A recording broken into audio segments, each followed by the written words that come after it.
Paragraph on how do I clean my room.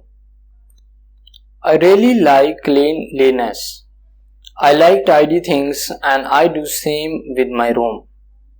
It is my first priority to keep my room neat and clean.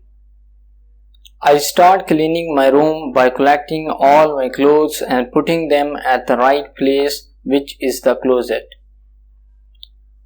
I feel really satisfied while cleaning my room and usually do it myself.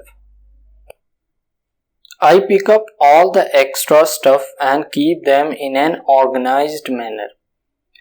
There are mostly lots of books scattered here and there. I pick them up and assemble them on the shelf.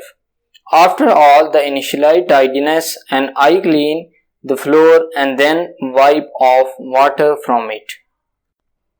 This makes the floor shining and attractive and I really like it. I then assemble the curtains and at the end, remove all the spider webs in the room if any. It is a good pastime and I do it usually. So thank you for watching this video. Please subscribe my channel. Thank you.